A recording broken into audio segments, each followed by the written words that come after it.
ole clear tu te in zai chi be ve pule Starling go YouTube channel la ka ulom le chawa voina chuan in thil dang thim dang kan ti le to na ama kan mu lawang thil khat khan zoi zoi khan kan ti dang lam chat chat to na voina kan ti tur chu makeup thawania ma se ti rol chuan in a karma sa ka makeup ang deuh thau khain model kha chu hei tianga han professional ang kha chu ka soi tong khanin man chan oma man lo chang thapo manga tun tuma makeup team tur hi tamzok chuanina kan share dan chuanin glow skin makeup tiang lampang deuh khani don ta ni mo hi smooth le glow lutuk tlema he power ni lo mo glow tiang hlat lampang kha kan target dona tin chu ti rual chuan kan model tur hi professional kher kan hmang don lawa soi tong khanin heta kan ban phaka arem chang mo tu lai bo ruak covid banga thil tam tak hei ti tu angin thil akal theilawa ma wangin ta arem om ang khanin I tu te po mang po ni ilagin makeup look kha engting he kan ti chua kha poi mo so kan ni chumo chuwang chuanin boina hianin makeup team dang deuh hlakin kan kal phung pangai lo deuh hlakin kan tianga ma se chu ti rol chuanin hemi makeup look hi ngai na le du om chuanin kha hei step by step in kan tilanga chu in lo ngun deuh in lo enanga kha hei nang mani pon ol sam deuh khan man thei don ti kha soi du ni chumo chu ngun deuh in lo khil ni o hi entirana hei glow makeup chu tlau kuin hei Kim Kardashian te J-Lo te le hei Hollywood milar hawina man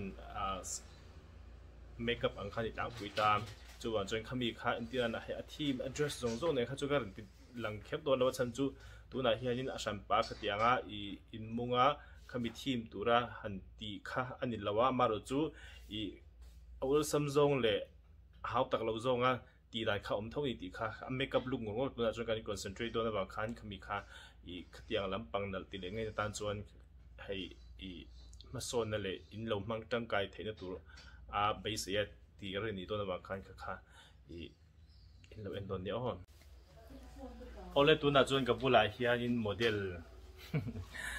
hey model kan ti to meng chumo zan tan ti ka model tura kan po chop kan ti do chuanin ani chuang lawa te ka tiam ekpo de se hei zan na hianin model turam chang om lawa moi te hian tu lai chu ka model tur hin supply chara lom om hle mai ni ti han soi tel duwa le tu na chu ka bula hian hei model to meng zan ta chu model big liao zan ta ka model turania windy nia ming chu chuanin ka soi du pakhat chu makeup hian engtiang nge mishing nuna hianin din huna chanti kha zan na hian karen tum pakhat ani ta tin a makeup look tur hi dina kan mu attention an lo apply nol to thawanga tun lai du le ke rol te du le hei ramchang kang apon apply na sat ani ta kata khan tle ma hei glow skin lampang kan tianga ama hi avun complexion chu ama ma khami be chan khan ama hianin select an tir tumna lama chei tumna lampang ni lawin a makeup kal phung step by step ha rin show kan tuma wang khanin khami a khan inge a face cut zir khanin lampang ai ma khanin a makeup look hi zaina kan thur bin do wang khan kha in lo sa thiam lok sa turin kang yen du chau ni chumo makeup hian engmel ma he thia sang lawa tu mela po hianin a power na hi hei a powerful strong chu wang chuanin hei mel tha po ni se mel ke ma hei different englowa po ni se khatiang danglam ke ma danglam dewa po ni se kami combination te le an mani mel turang mil kan thlan tiam khanin lan dai kha chi sang khanin om thei chu mel chi khat thau ni si khanin en tirna na amma te po tuna zaina hian itu na kan team so yang chu glow skin lampang lo ti ta se ni ta khan team dang lu ta se khan mel kha dang le don ta ni kha apoi mo kha dang lam na ni chu mo chuanin atir tang to kheng lo ki ro tinger in chuati kha in la don nia le tu na chuan amai kan clean zo to kan model hitam tlemi hoi le ok ngoi on kan mang tu chu seram kan mang tu chu Clarins ni ya mi hi seram hi abesa kan mang abesa kan mang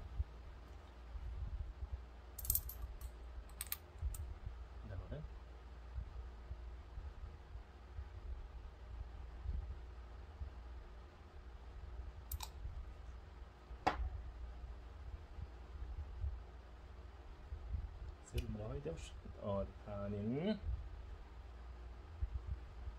anh nãy đón tiền luôn em vay cháu cả lắm lắm tụi nhân số nên rồi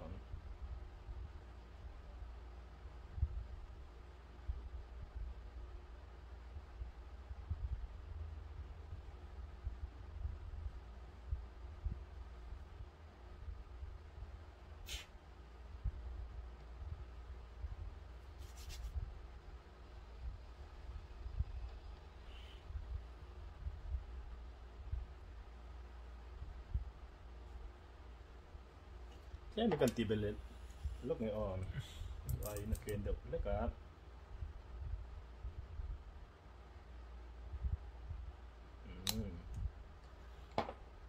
tấm xí lầu kem xí lầu không hẳn ai á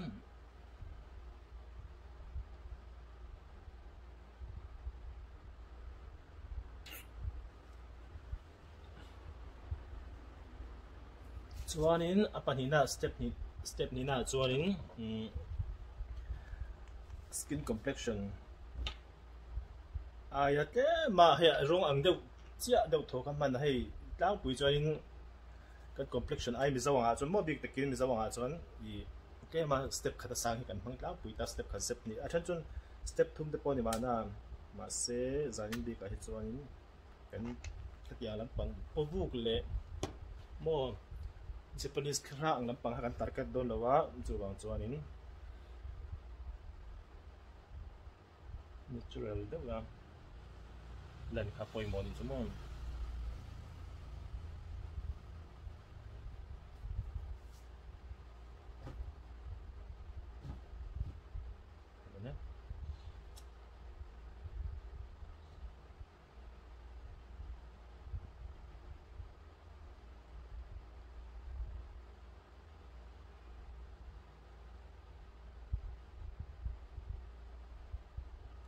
Ele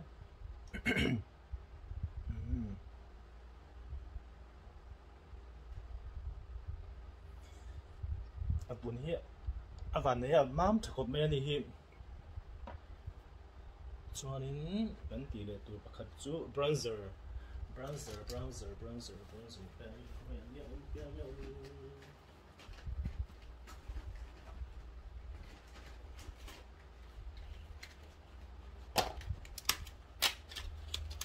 shimmer hot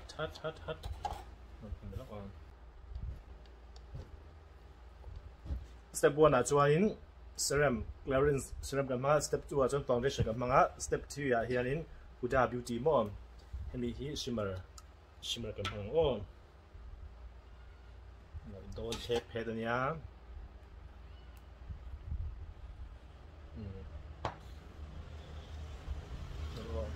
Passion brush mo na ito.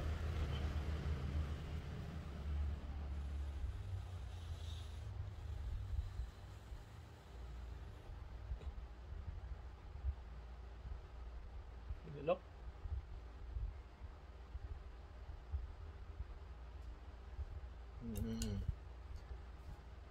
Nalung rundon lut tukurungot.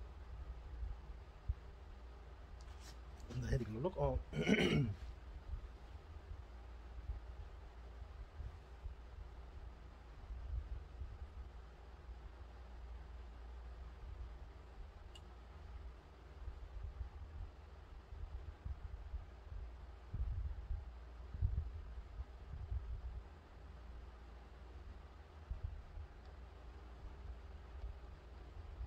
Đấy.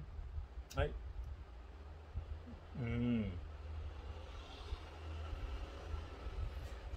Chuanin Palina chuanin hei concealer hi naked ni ta ni concealer hi chi ni om ta chuan ho chi khati kan chi tung ro kan share on the okay like lit to kan mang lawang kan mang oh eva him please me lo off sakyan ta thalang hin fan ki kan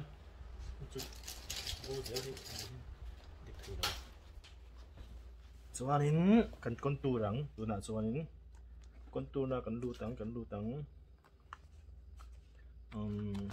kanya contour na lo hi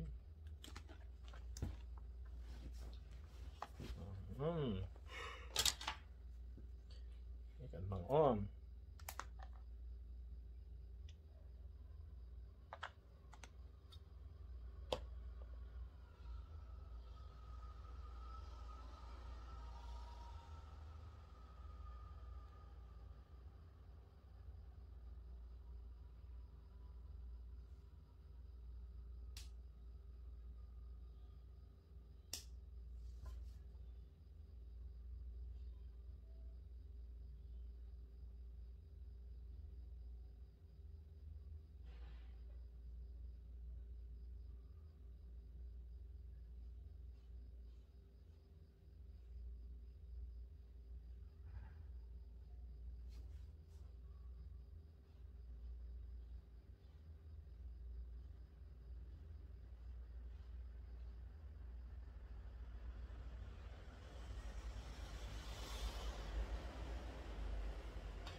con tụ dấu á dấu đầu hai bronzer cần phải dấu á chuẩn highlighter cần mang lượng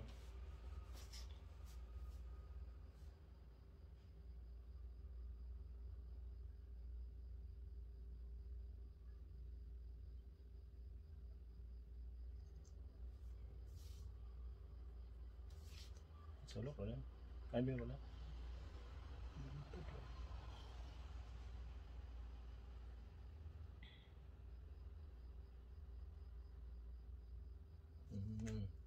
mình là don cm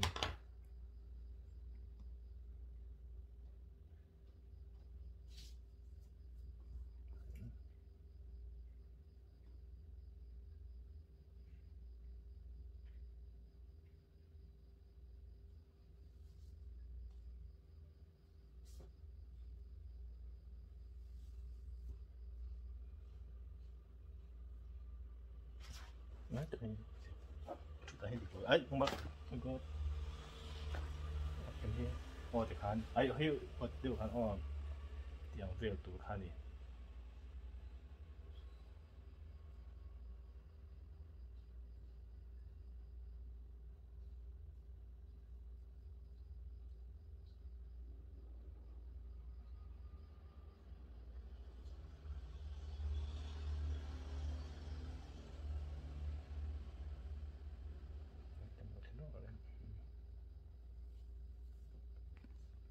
brush tại sao kiểu nhất cái mình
Don't tell them.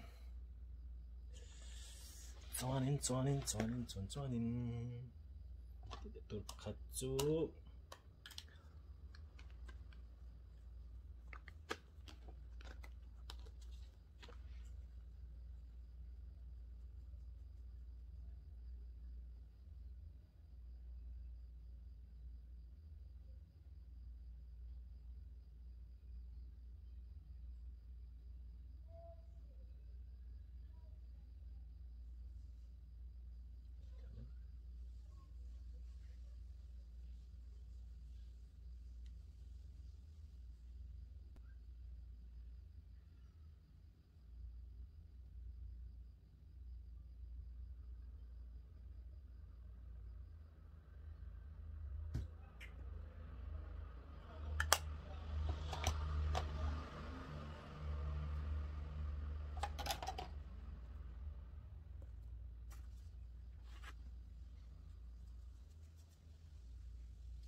Nal ve to ta kani.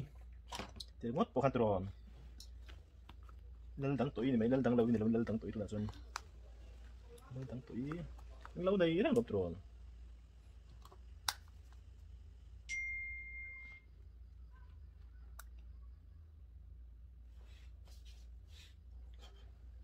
Windy makeup in pain him.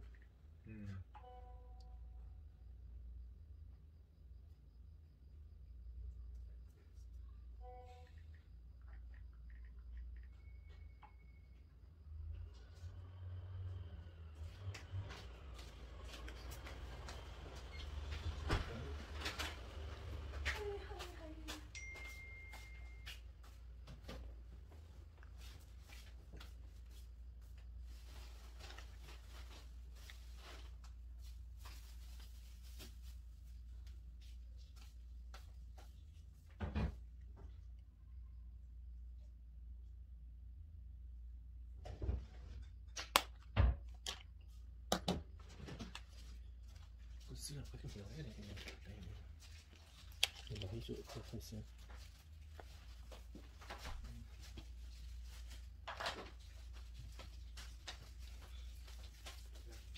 Nanti dia kisah cuma.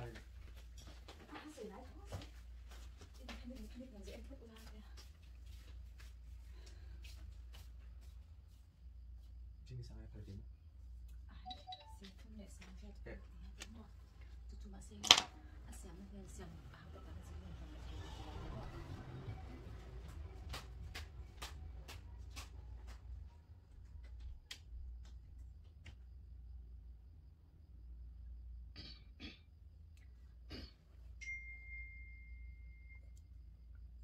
Kidding, kau ni Windy pon.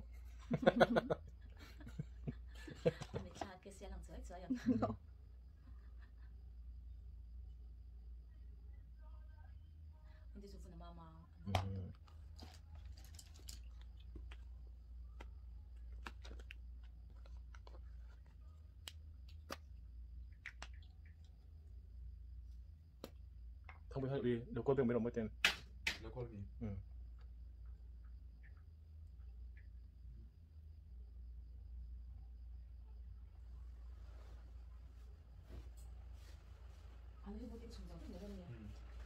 Mình muốn chuyện sản đấy đúng không? Anh mình có một hiện sản đấy, cảm nhận nhớ mắt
a moi nge ka long nge tin te an ko ka ka be se ka tong ta che sin tu ko suk tin reng oi zi ka fi zul hey mai sa ro ka lim na ini bel chalal no ka lung ni tum zo nge your habiti you so cheesy ukulele ipel tim ka ti yeah amoy la zai zan tin ka ngai it's 3 AM already come to nail and text don't sweat or gain weight in I ven on me and you no matter what you're pretty in my eyes so dan can you try come over babe we gon' Netflix and chill I'm a cool sweet come for you and we gon' stay up all night then tin ni kum zo you the one I pray for nang you don't can name na tao lai ya ka shine na madly falling for you you shriekering so yeah he comes slide my way stay ka kuma zing ding ka ngen te pray ai ta din zan tin ka drum try care tu zing ding ka feel te so baby once you slide my way hey shu ka tay mela moi say that a high five hey mi ne kin ni ping kung moi I box some le I chang zi a moi nge ka long nge tin te an ko ka ka be se ka tong ta che sin tu ko suk tin reng oi zi ka fi zul hey mai sa ro ka lim na ini bel chalal no ka lung ni tum zo nge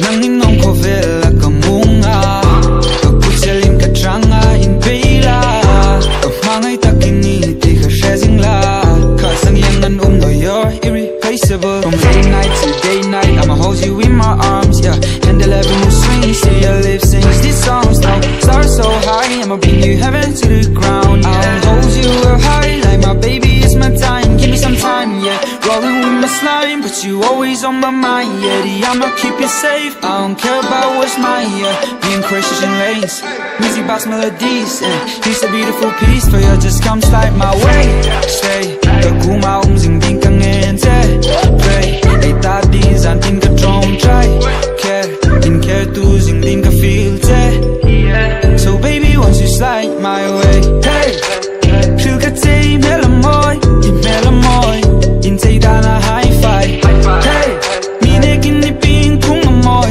I box some le I chang zi a moi nge ka long nge tin te an ko ka ka be se ka tong ta che sin tu ko suk tin reng oi zi ka fi zul hey mai sa ro ka lim na ini bel chalal no ka lung ni tum zo nge hey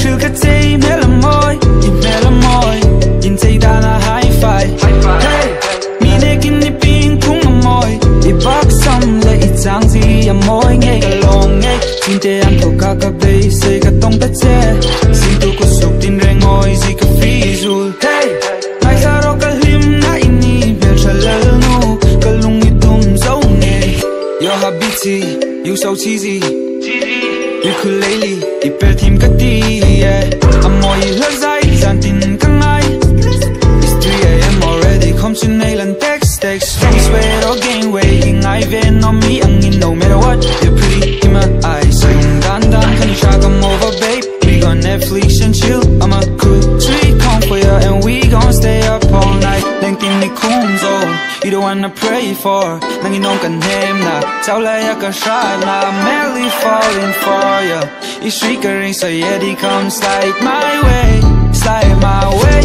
stay ka kuma zing ding ka ngen te pray ai ta din zan tin ka drum try care tu zing ding ka feel te so baby once you slide my way hey shu ka tay mela moi say that a high five hey mi ne kin ni ping kung moi I box some le I chang zi a moi nge ka long nge tin te an ko ka ka be se ka tong ta che sin tu ko suk tin reng oi zi ka fi zul hey mai sa ro ka lim na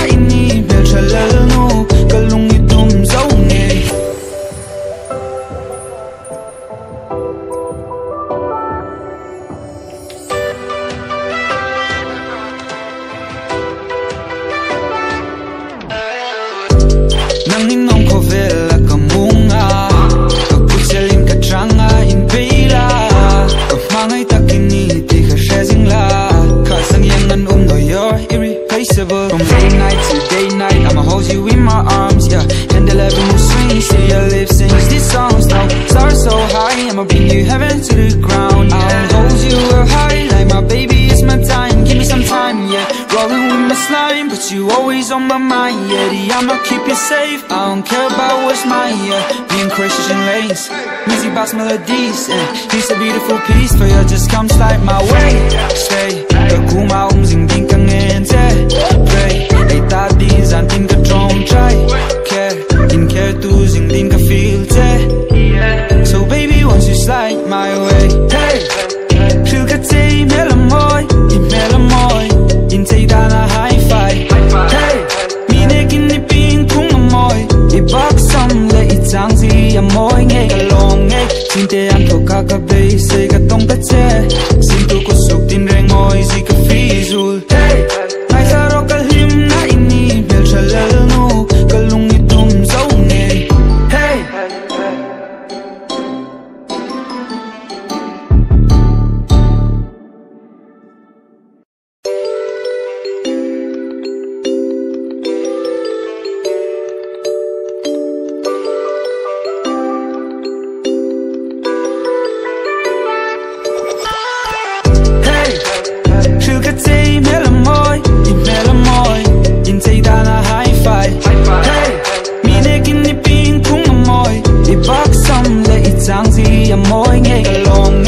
Te ăn thô cả cả bay, say cả tông tất chế. Xin tu có sụp tin rèn ngồi gì cả phi rul. Hey, ai ra đó cả him na ini bel chalal nu, cả lung ni tum dấu nghe. Your habiti, you so cheesy. Ukulele, ipel tim cả ti, yeah. Amoy lỡ dai, dàn tin căng ai. It's 3 AM already, come to nail and text. Don't sweat or gain weight, in I ven on me, ang in no matter what. You're pretty in my eyes. Can you try come over, babe? We gon' Netflix and chill. I'm a cool sweet come for ya, and we gon' stay up all night. Lang tin ni khung zo, you the one I pray for. Nang inong kan hem na, tao lai ya ka shot na. I'm madly falling for ya. It's triggering, so yeah, they come slide my way, slide my way. Stay, the cool mountain ding ding kang ente. Pray, ay ta din zan tin ka trong try. Care, in care tu ding ding ka feel te. So baby, once you slide my way, hey. Feel cái tay mẹ làm môi, in mẹ làm môi, in tay ta là high five. Hey, mi nè kinh đi pin cũng làm môi, đi box xong lại ít dáng gì à môi nghe cả lòng nghe. Tin te ăn thô cả cả bay, say cả tông tất chế. Xin tu có sụp tin rèn ngồi gì cả phi rul. Hey, ai ra đó cả him na ini bel chalal nu, cả lung ni tum dấu nghe.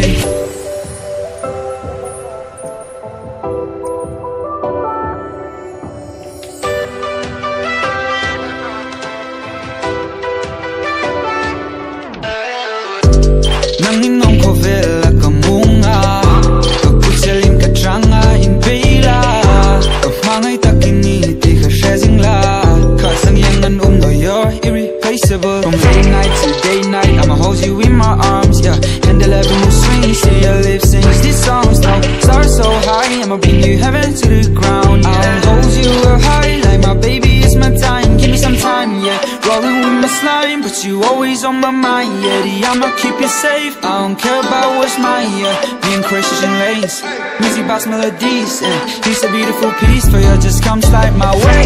Stay, the cool mountain ding ding càng nghe thế. Pray, ai ta đi dàn tin cả trong trái. Care, in care tu ding ding cả feel thế. So baby, once you slide my way, hey. Feel cái tay mẹ làm môi, in mẹ làm môi, in tay ta là high five. Hey, mi nè kinh đi pin cũng làm môi, đi box xong lại ít dáng gì à môi nghe cả lòng nghe.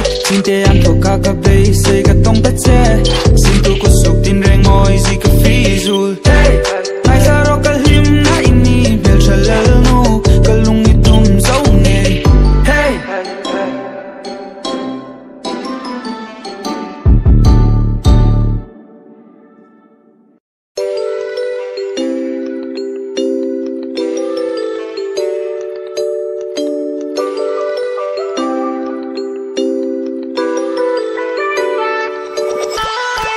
Hey,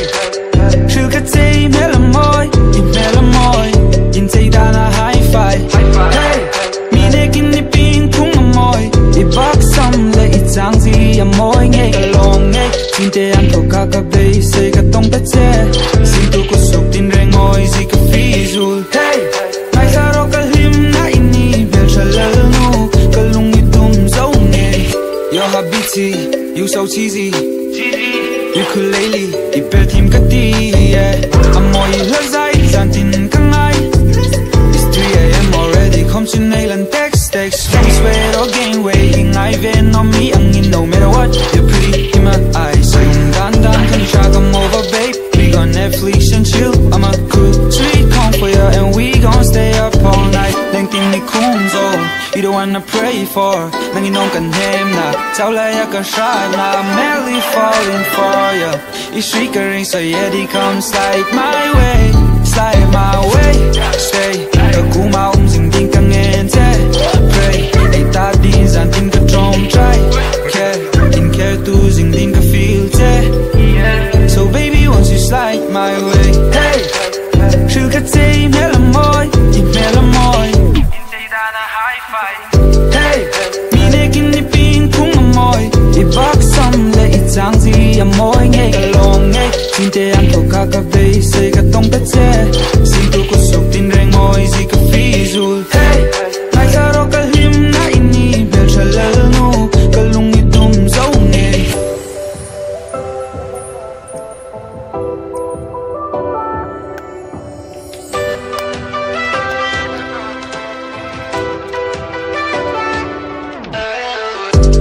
Nanging nong ko vela ka munga, pagkutselin ka tranga in pela, kamangay takiniti ka shazing la, kasang yangan no you're irreplaceable. From late night to day night, I'ma hold you in my arms, yeah. And 11 moves swing, see your lips sings these songs now. Stars so high, I'ma bring you heaven to the ground. I'll hold you up high, like my baby, it's my time. Give me some time, yeah. Rolling with my slime, but you always on my mind, yeah. I'ma keep you safe, I don't care about what's mine, yeah.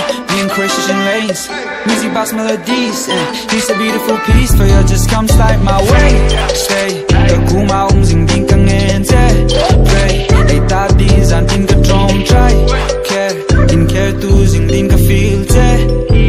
So baby, once you slide my way, hey, feel ka tay mela moy, in mela moy, in tay da na high five. Hey, mi nekin ni pin kung amoy, ibak sam le itang zi amoy ngay kalong ngay. Tinte ang to kakabay say ka tong tatse, sinto ko suk tin reng moy zi ka fizul. Hey, nai saro kalim na ini bel chalal no, kalung itum zau ngay. Hey,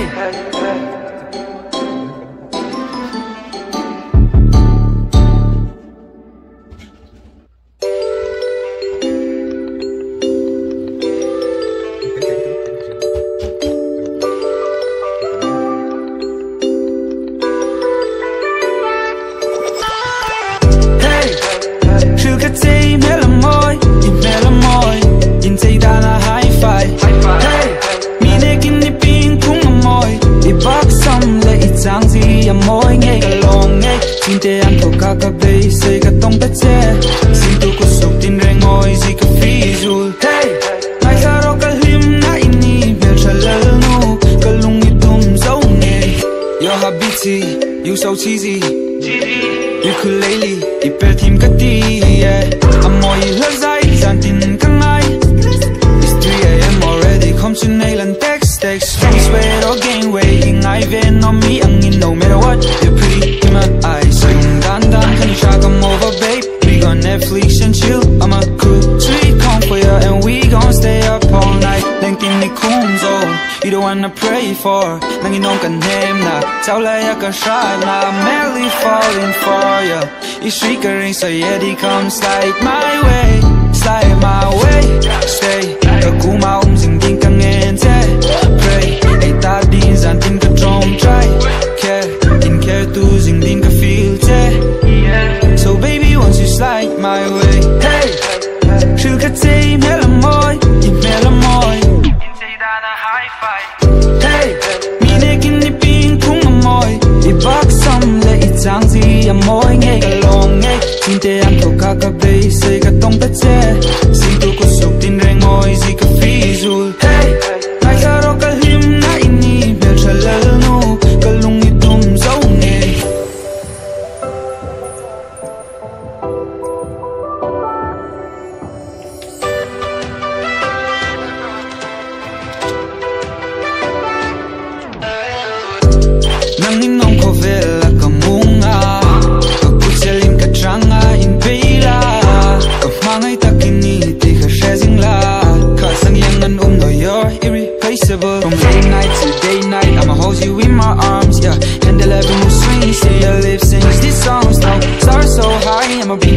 to the ground. I'll hold you up high like my baby is my time. Give me some time, yeah. Rolling with my slime, but you always on my mind, yeah. The I'ma keep you safe. I don't care about what's mine, yeah. Me and Christian lanes, music box melodies, and he's a beautiful piece for you. Just come slide my way.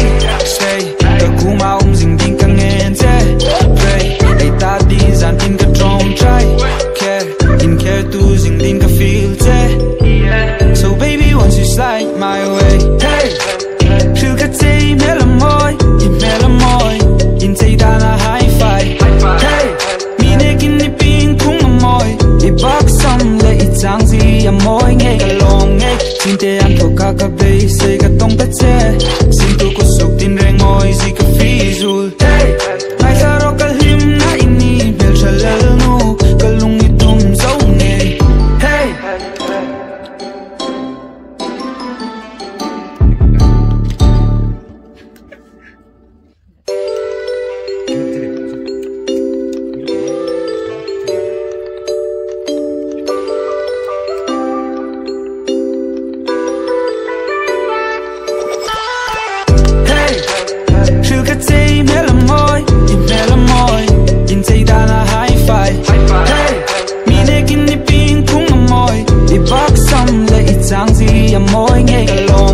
Tin te ăn thua cả cả bay, say cả tông tất che. Xin tu có sụp tin rèn ngồi gì cả phi dù. Hey, mai sa ro cả him na ini bel chalal nu, cả lung ni tum dấu nghe. Your habiti, you so cheesy. Ukulele, ipel tim cả ti, yeah. Amoy lỡ dai, gian tin căng ai. It's 3 AM already, come to nail and text. Don't sweat or gain weight, in I ven on me, ang in no matter what. You're pretty in my eyes, so yung dandan, can you try come over, babe? We gon' Netflix and chill, I'm a cool sweet come for ya, and we gon' stay up all night. Length in the kumzo, you the one I pray for. Nang inong kan hem na, tao lai ya ka shot na, madly falling for ya. You shriek a ring, so yeah, they come slide my way, slide my way. Stay, the kuma ding ding kang ente. Pray, ay ta din zan tin ka drum try. Care, in care to sing din ka feel te. So baby, once you slide my way, hey. Feel ka tay mẹ là môi, in mẹ là môi. Hey, mi này kinh đi pin cũng là môi. Đi bắc sông lệ trang gì à môi nghe cả lòng nghe. Tin te ăn thua cả cả bay, say cả tông tất che. Xin tu có sụp tin rèn ngồi gì cả phi dù. Hey, mai sa ro cả him na ini bel chalal nu, cả lung ni tum dấu nghe.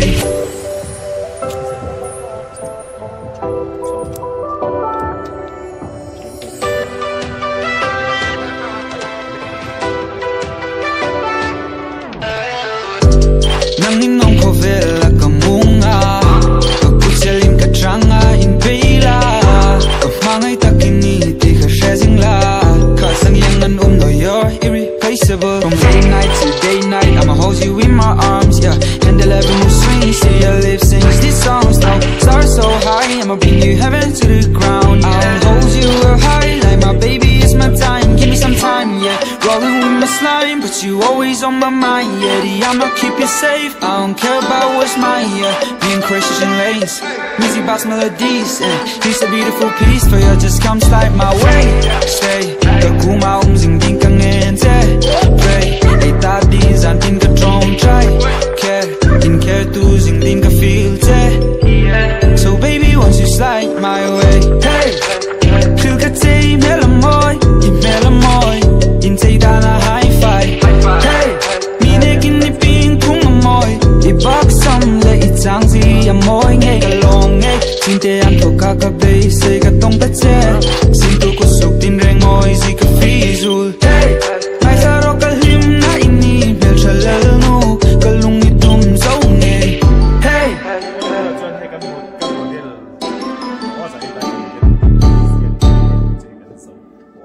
Asam kan la set lawa, join body kan la complete lawa. Amaro chu tirngot po hianin hei antang lamda different ka chu ko soingai lo khanin hei before nia hei after nia join khata khan engi dang lamna ti kha in mut thailo na tin chu tiro chu complete nuwa khanin asam zong zong nei khan kan la ti zo che lo ti chung po khanin different คือจุ่มตัวเดียวจนก็เสียเฮียนินให้ตัวนักการมองเฮียนินให้ skin glow กันอย่างสิค่ะกัน apply ตา foundation เขาจู่ไม่ยินกันมากันมั่งต่ำลุตุกเหล่าตานี่มั่วให้อย่างลูกชอกตัวจวนนินบิกตะกินคอนตูร์ค่ะปอยหมดตานี่จุ่มให้ตัวนั้นให้คอนตูร์กันพังนั่นเองไม่มาเราจุคอนตูร์ค่ะมันเทียมจวนนินเมลค่ะอัติดังลำโดระมาเราจุมันเทียมเราจวนอัติเบียตินจุติรัวจวนอัติรัวเร็มเหล่าตานี่จุวางจวนให้กัดตาปกันกับอุลุกะเบลนปออุลุกะไงนี่มั่วให้ตัวนั้นจวนให้ตีที่อรุณชวกตาเราให้ลูกอ่อนเราให้เจ้าเราเทียนลูกอ่อนให้ไอแชโดว์บอดี้เสให้แก้มาโกลเลยให้สกินคอมเพล็กชันชิมให้ตาพอเห็นตันกลอร์มั่วให้ชิมมาร์เวกันพังตาให้ลุคอลันดานจุนิตาให้ที่ยังลุคอินดูจวนนี้ตัวน่ะมันลำมาวิดีโอขมีตัวนั้นก็อัพไลน์ได้ค่ะก็ที่ยังขายโน้ตชิ้นเชียงอินะปนนังมานิปนอันที่เราบัดเดย์หมอฟังก์ชันหมอก็ที่ยังชิมมาให้ที่ยังลุคชิมมาอินกัลดูบิ๊กตะกินให้ปาร์ตี้นาเต้บัดเดย์นาเต้ให้จวนอันนั้นดูบิ๊กนี่จมูกมารู้ให้อินในฟังก์ชันปังอะไรจวนนี้แก้มจวนนี้ให้จูทีมจากมาตานี่จูมาศึกษาหน้าจวนอันหลังนักตาหลังเซ็กซี่ทุ่งตาเล่วันตาจวนเมคอัพโกลลุดตุกสมูทลุดตุกหม้อให้ขยันจีเปลเลือสีเต็นกลาร์หม้อขยันจีค่ะตัวน่าจวนให้มิซาวูนูมายาโปเฮียนอาเรานัลเวทเฮรักนี่ตีค่ะจากนี้กันชอบชอดูปะคัดจวนนี่ตาตินจุดที่รัวจวนอามาเฮียนเองฟีลิ่งเงี้ยในตีค่ะเล่ให้ขยันค่ะอามาจวนปุ่งไอ้ตัวเราชิมชิมมาถ้าจวนมิซาวูจะกันปุ่นดูเซนอันนี้เราว่ามันตีอ่ะโปนี่เสตัวน่าเห็นเกมเทรนดิ้งตาอันนี้ไม่อยากค่ะจุมีพอมีนส่ง apply จีนเราตาเกี่ยมาให้skin complexion เราสิรู้เดี๋ยวเตะเลยให้เงี้ย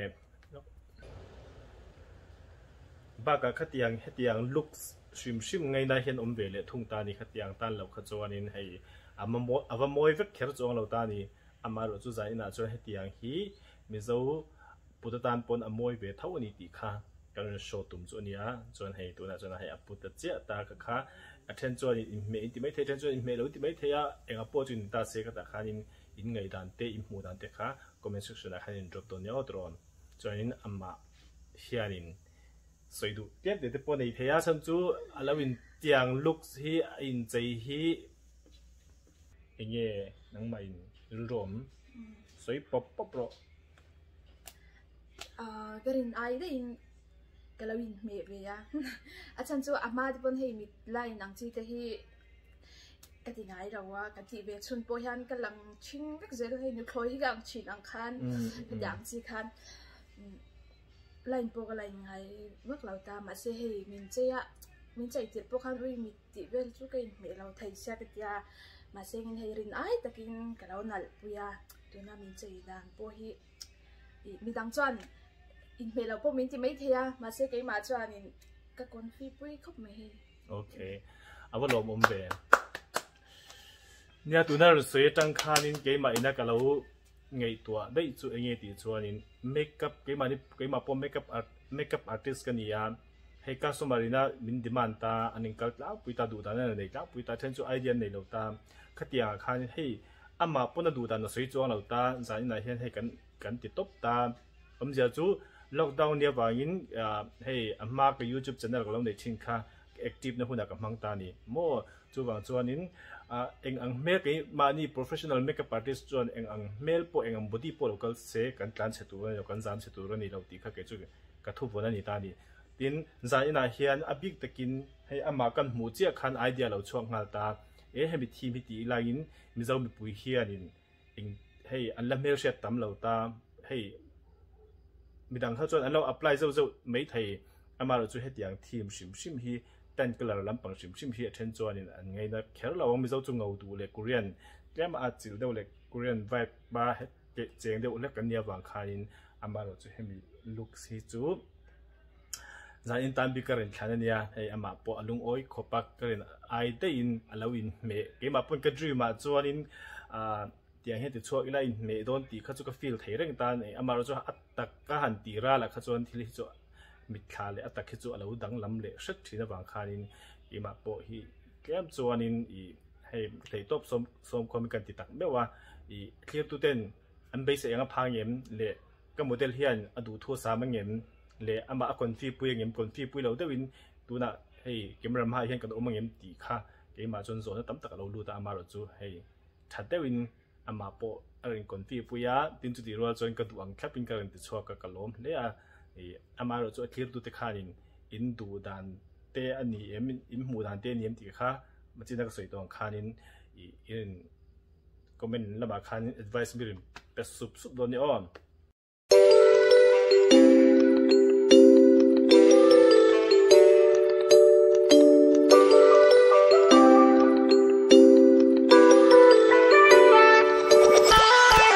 hey cứ cái gì mẹ làm môi nhìn thấy ta là high five hey mi để kinh đi pin cũng làm môi đi bắt xong lấy trang gì à môi nghe cả lòng nghe xin để anh có cả